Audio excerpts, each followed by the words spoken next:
it. Orientation is locked.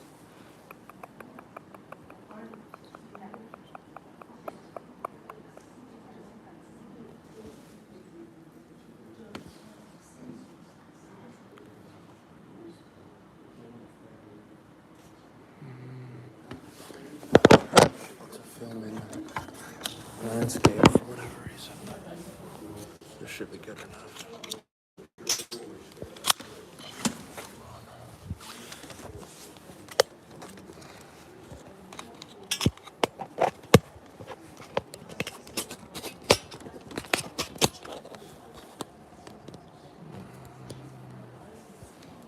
Push it up more so I can see. Yeah, should be good. Let's see if it's coming up on the YouTube. Not sure. It's a bit. I see the link there. Yeah, it's there. It's. Oh, nice.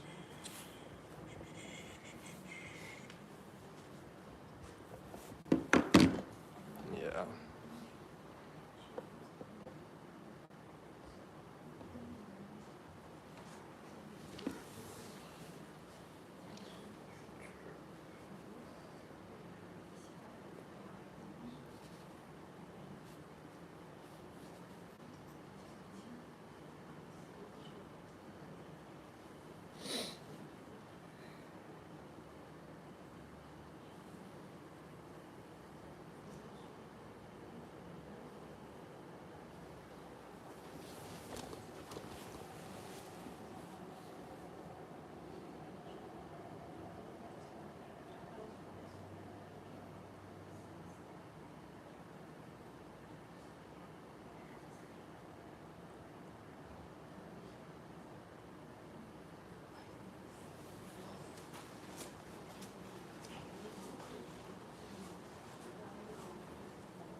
And we begin with chapter of Tehillim, the book of Tehillim from King David.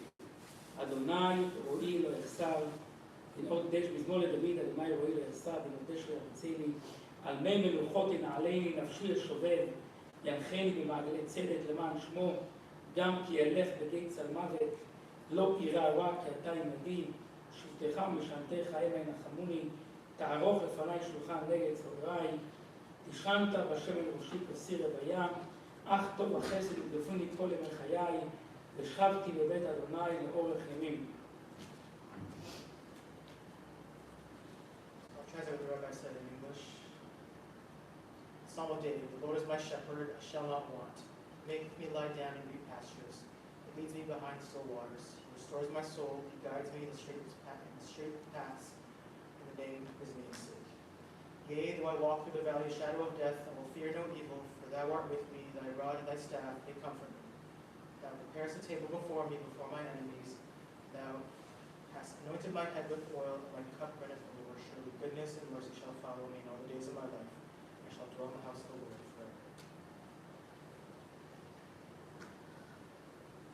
I'd like to ask Naomi to come and speak about the dad of Noah.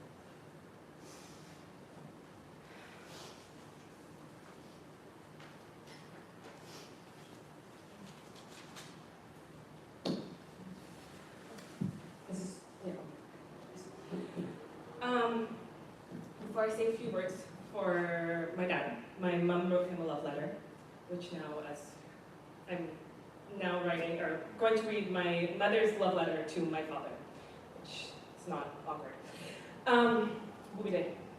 The love of my life, and as I stand here, surrounded by the people who love you, I feel broken and grateful. Losing you has left a big hole in my heart that no one can ever fill. I'm still stuck in shock that you are no longer present in my life, and I refuse to face or to accept the reality, longing and praying to hear you come here, Shuvah. Or again, sorry. I was lucky enough to share my life with you, your wit, authentic wisdom, jokes that often made you laugh and giggle. I will miss you every day, carrying your love with me always, and thank you for choosing me, for loving me, and for giving me a lifetime of memories. Bless you, sweet. Just pulling out my own notes. So, when I was preparing to speak, it was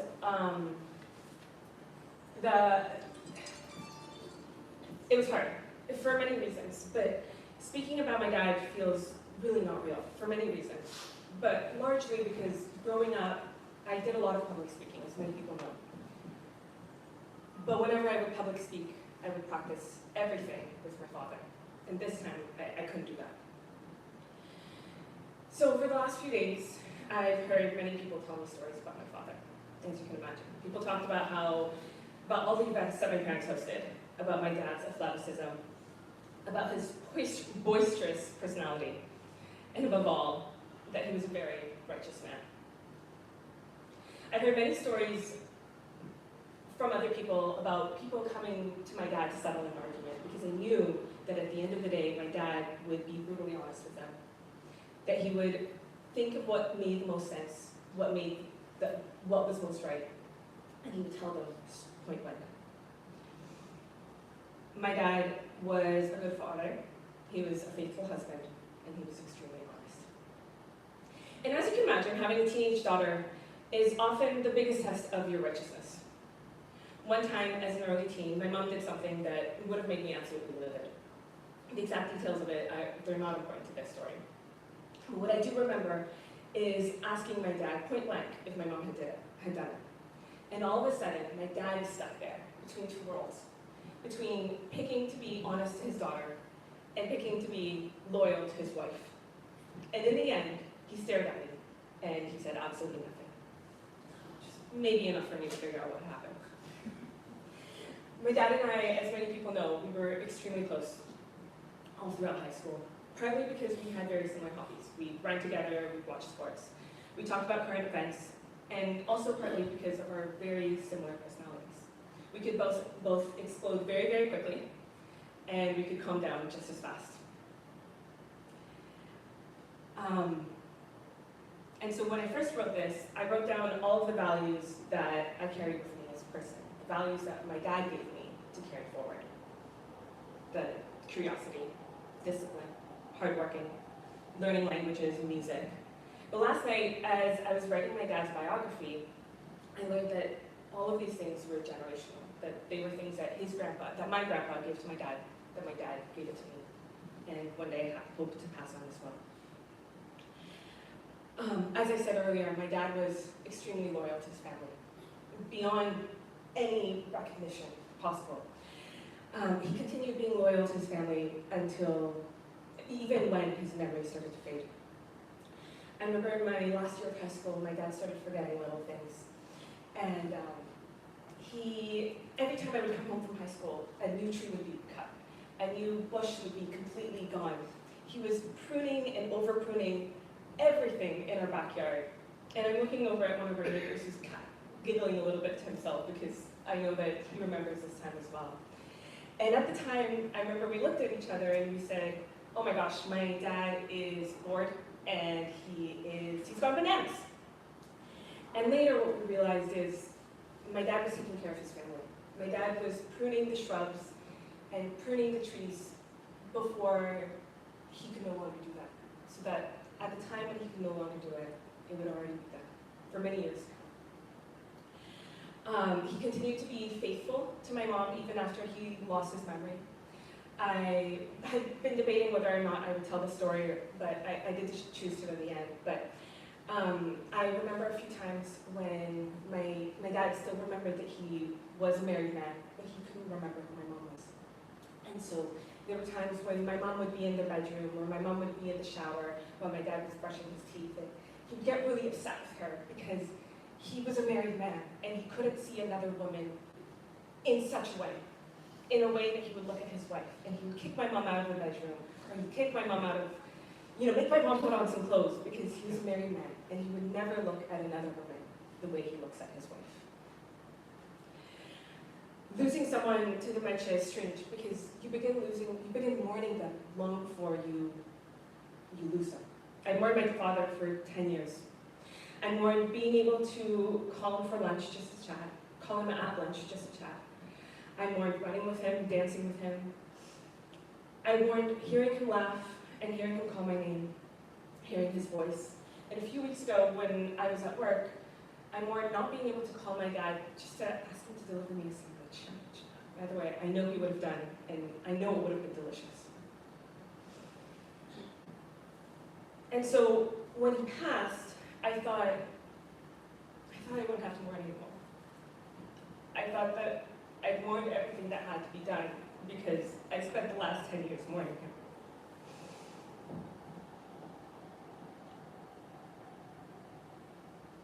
I thought it would be okay because, like I said, I thought I'd mourned everything. Because moving on from my dad means his dementia no longer encompasses him. It doesn't mean that he's gone. It just means that he's gone on. It means that he can rest in peace. So like I said, I thought I'd mourned everything that there was to mourn, but I was gone. And while I'm happy that he's resting peacefully in a better place, I mourn that he's moved on without me.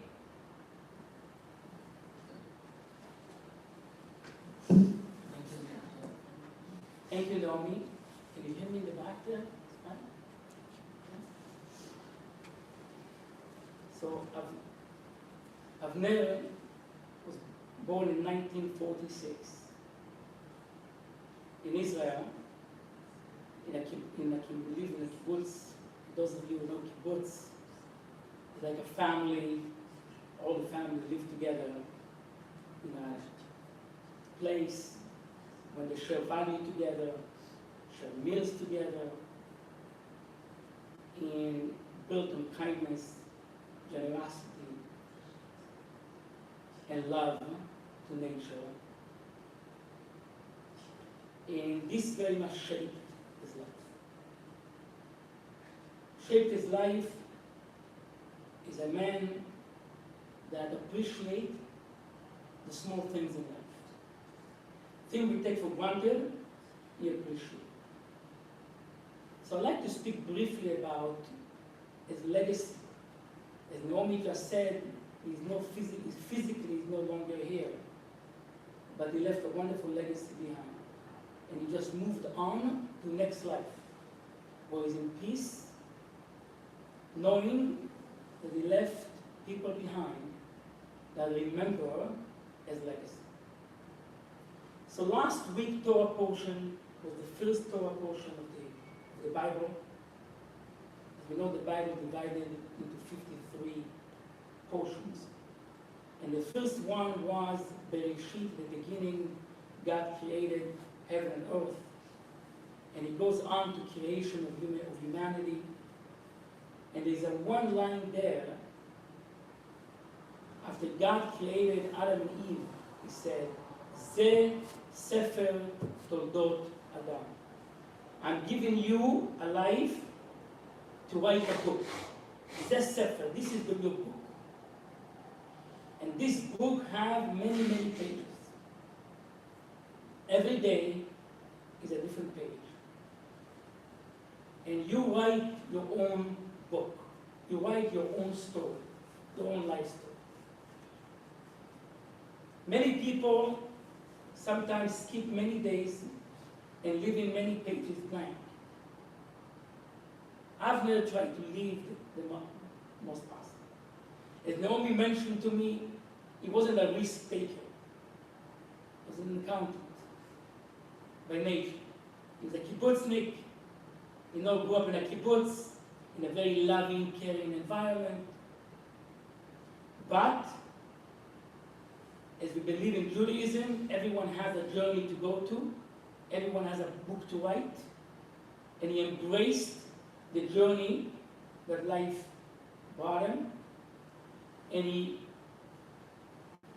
overcome his natural personality not to take risks, and he embraced challenges along the way.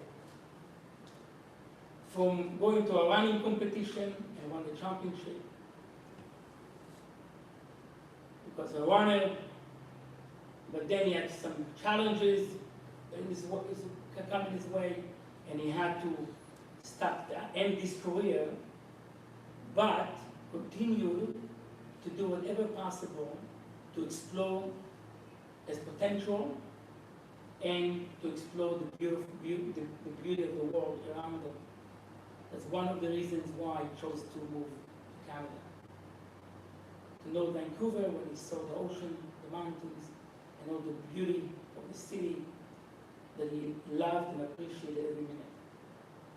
But more importantly, and not many people will do that, is to move to so many countries. Every country has its own challenges, its own struggles. You need to adopt new culture, learn new things.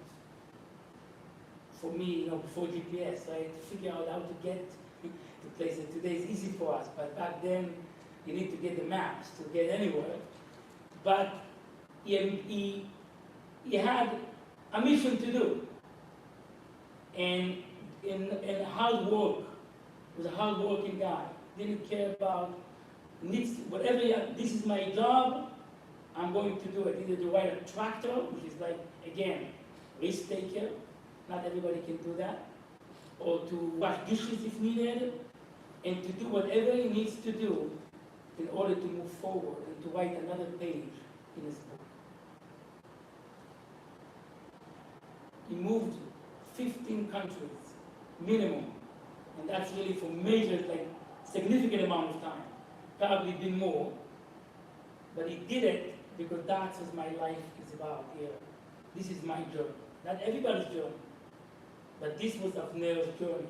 And there he met his wife as well through this. But at the end of the day, you each chose to write a book. And the book is not about how many years you lived, it's about the kind of year, what you do for your life. And he did his best to really show values of love, care, spending time, and being kind and being honest, and do what's right in order to be able to leave a legacy behind, a legacy of, as we say in Yiddish, I'm sure that's you are into Yiddish, menschlichkeit, to be a mensch. To be a mensch means to do things right. And this was Avner's Ben Raphael's life. And I'd like to conclude. He passed away when we read the Torah portion of Noah. Noah was a man that the Bible described as tzaddik, as righteous. Exactly, he said, my father was righteous. And the Bible doesn't describe many people as righteous. Even Moses, we don't describe him in the Bible as righteous. Noah we describe as righteous. Why? Because righteous is an individual that practically doing what needs to be done. You know, sometimes we look for righteous people, we think somebody like a very, special power. No. Righteous is the ordinary people that wake up every day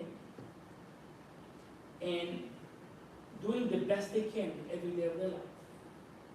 Even the ordinary things, they're doing it with love, honesty, passion, and care. And that was Noah. He was told to build an ark. He didn't hire other people to do it. He did it by himself. It took him 120 years to do it. He did it. Practical guy. He lived in a world of confusion, of moral confusion. Noah had clear values. He knew exactly where he's standing, what are my values, and no matter what the confusion out there, no matter what the peer pressure is, I am doing what I need to do. In Judaism, this is a righteous man. A righteous man is somebody who's caring about the values, and it doesn't matter what the outside world is doing or saying. I'm doing what's right. And this was very much as legacy. And when we remember, in Judaism, when a person passed away, we look into the values and what they stood for, and we move on to carry on those values. And this is Avner ben Raphael's values and legacy. This is the book he left behind. And this book is forever, it's eternal. Those memories are eternal, his actions are eternal, and we will, and you, and everyone who knew him, remember those values, and do your best to be righteous, as Avner was, as Noah was, people, ordinary people, who are doing what's right to do, no matter what out there, the peer pressure, or the media saying we have to. And I conclude with the one thing about the honesty. Our Judaism teaches us, when you come to heaven, the first question they ask you, whether you did business with honesty, with integrity. Not the question people expect. The first question, the most important thing is, when you did business, you did it with integrity, you were an honest human being, and Avner was a very honest human being. He did what he, was willing to take the heat if needed, but he did what he has to do to be honest. That's the legacy he left behind. Be a righteous man in a very simple way. But his neshama of Avner ben Raphael will be cherished forever and will be bonded in a bond of life. I will conclude with the chapter of Tehillim. שומרני אל כחסיד ליבך, אמרתי לאדוני מעתה, תורתי בלעליך לדרשו יש בארץ המה, ואדירי כל חפציבם, ירבו עצבותם אחרי מערו, בעל השיח נזכה מדם, ובעל אשא את שמותם בשפתי, אינם מנת חולקים וכוסי, אתה תומך גורלי, חבלים נפלו לי בנעימים, אף נחלת שפרה עליי, אברך את אדוני שיעצם יפלות יישאו מקריאותיי, שיוויתי אדוני נגדי תמיד כי מימיני בלמות, לכן שמח ליבי ויגל כבודי המסריש כל הבטח, תעזור נפשי לשאול לחסדך לראות שחת, תודיעני אורח חיים, סוף אסמכות פניך, ללמוד בממלכה נצח.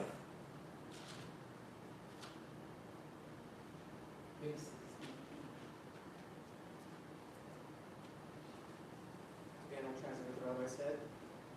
Lord, who shall sojourn in thy tabernacle, who shall dwell in thy holy mountain, who that walketh uprightly and walketh with righteousness, and speaketh trust in his heart. He hath no slander upon his tongue, nor doeth evil to his fellow, nor taketh upon reproach upon his neighbor, in whose eyes a vile person is despised. But he honoureth them that fear thy Lord, he sweareth with his own heart, and changeth not. He that putteth not out of his money on interest, nor taketh a bribe against the innocent. He does these things shall never be moved.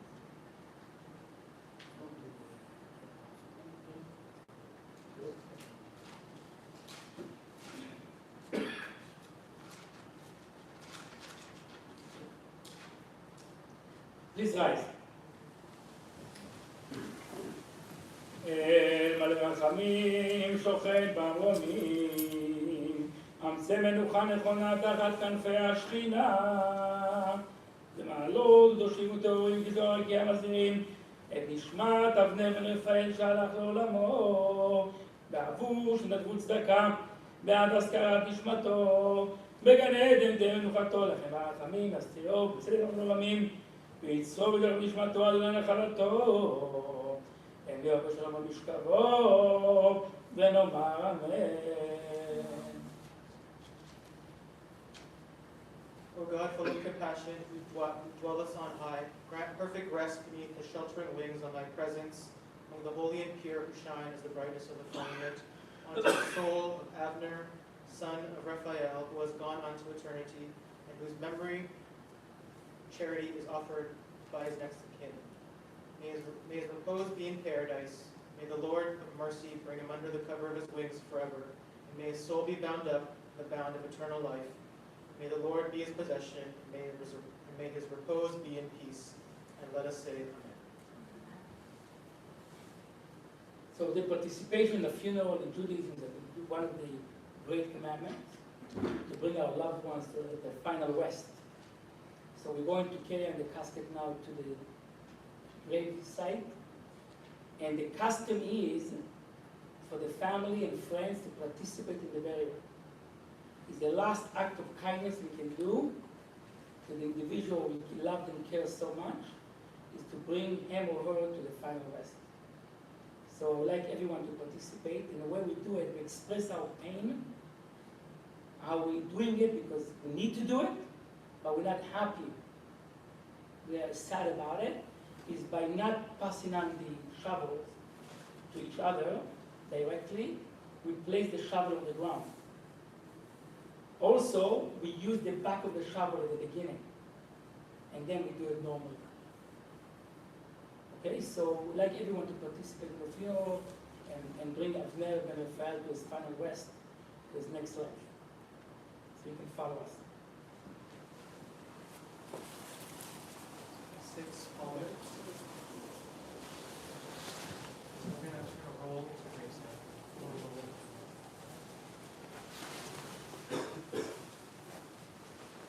And we're going to see a chapter of Tehillim 7 times, represent the 7 journeys of the individual's life.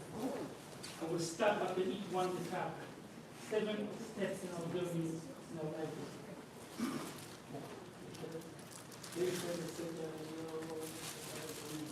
Oh,